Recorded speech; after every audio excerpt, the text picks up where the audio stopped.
about a lot of the things. And then I was going to tell you about different nations have different regalia, and then some nations they they don't use as much plumage as some of the ones that you know around here they do. So you have like the Apache Nation, the people in the Apache Nations, they don't use as much plumage, even though in the movies they do. They picture them like with a lot of different regalia, but the Apache people are not very much for feathers and and and a lot of these other things that they show in the movies.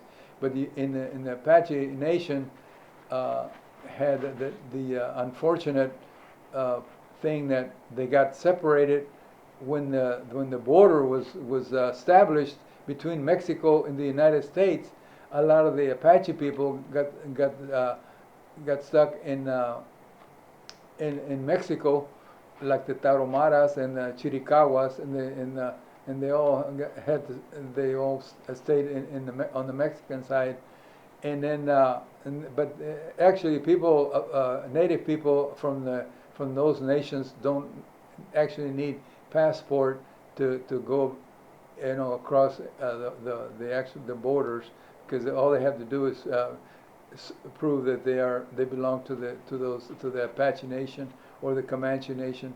And then you also have the Comanche, the Blackfoot Nation, the Pueblo people also from Arizona, and also the Navajo people from New Mexico and Arizona.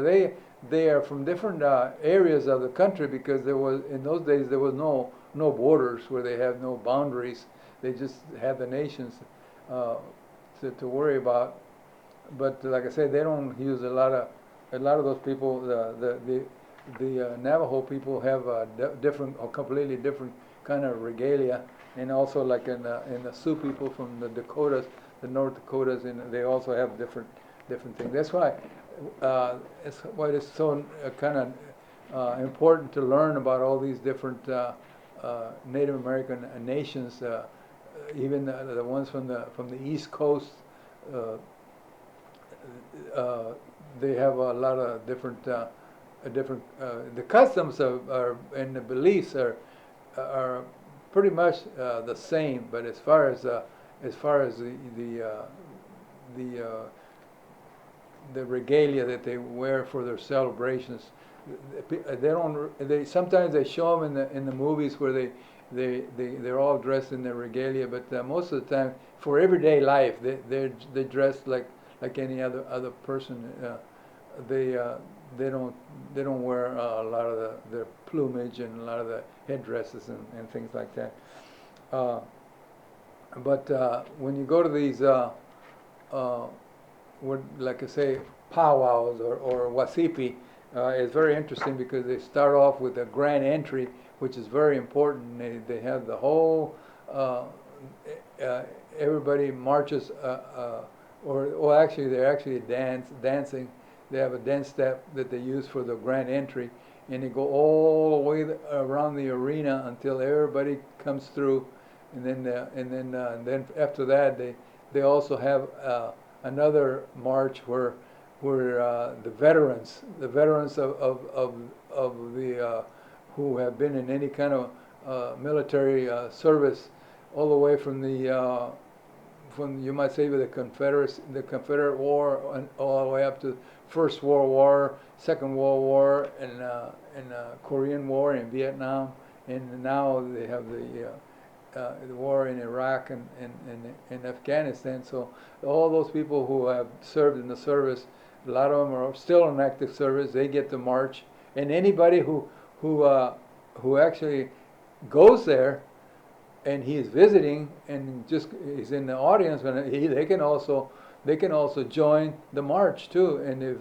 they have been any kind of like an ex-serviceman, or if you have been a veteran, you can march right along with the flag, and then they have their actual color guard, and then once it's done, and they put the flag away, and then they start on with the dances. They have a lot of different types of dances. They have the what they call fancy dancers. There's a lot of different movements, and the regalia is different too, and they have to know the songs exactly, how they sing them, and the drummers. When that drum stops, you have to be able to know when to stop, and if you make a mistake, then you're out of the contest or whatever. And then they have also the traditional dancing. Traditional dancers, they're a little bit different also. And the women too. The women have fancy dancers too, and then they have the traditional dance. The traditional dance in the women is quite a bit different than the traditional dance in the men.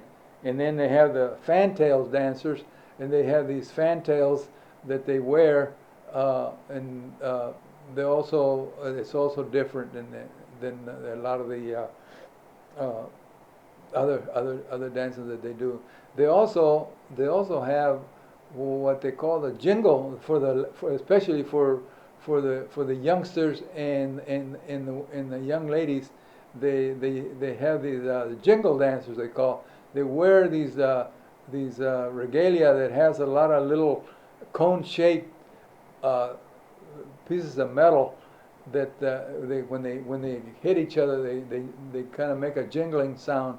But a lot of them were brought about by these back in the days when the white man used to buy a lot of chewing tobacco, or the chew that they used to put between their gum and cheek.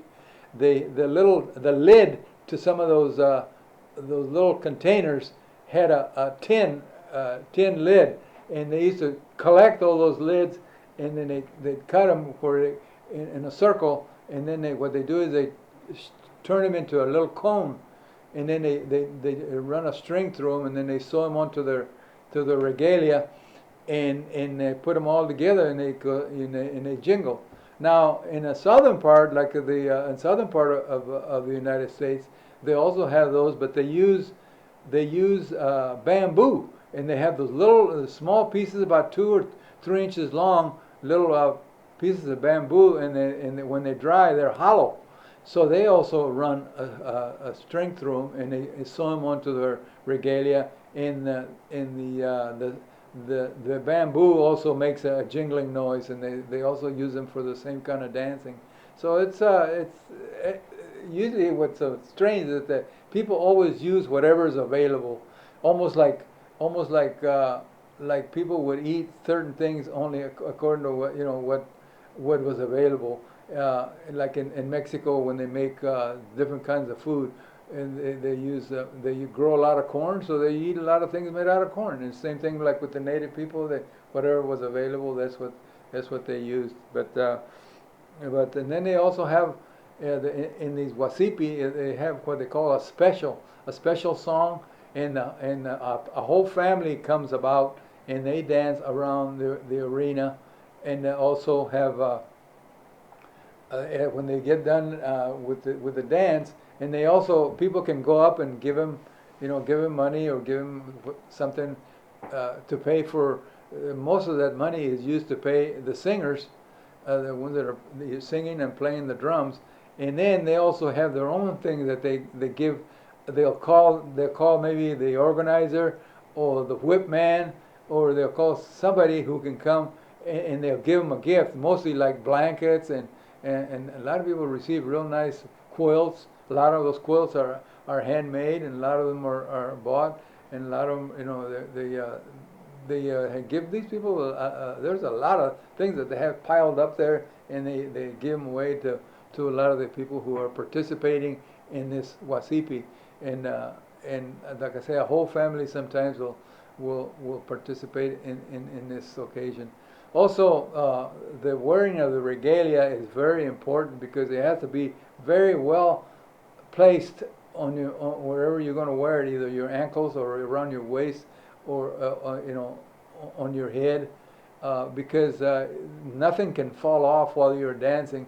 If anything happens to fall off of your any part of your regalia falls off while you're dancing, then you have to leave it set, and then you have to ask permission to retrieve it. You have to have a kind of like a little they do like a little ceremony thing, and then you have to be able to retrieve it. Sometimes somebody will retrieve it for you, or if you're going to retrieve it, you have to walk all the way around the arena, and then you retrieve it, and then take it in. Especially feathers, like if it's very important that especially when there's an eagle feather, that's very important that you don't want to ever have something like that drop from your regalia, because they can get very upset. As a matter of fact, only Native American people can own eagle feathers, because they're very sacred to them. So, but at the end of the show, also we'll show you some images of that powwow or the wasipi that I attended over in Winnebago, and also the week after Labor Day at the Fort Omaha, they also had a celebration, which I missed, very sorrowfully missed, because I thought it was going to be. I had already passed on the Labor Day weekend like they used to have, and I'm very sorry that I missed it. But anyway, in Winnebago, I was able to stay quite a long time, and I shot some real nice video that I hope that you will enjoy it. And it runs a little over 10 minutes, because but it's very important that they show a lot of these. You see a lot of these things that are going on, and especially the participation of the youngsters, the very youngest of the children really enjoy it, and they're learning at the same time.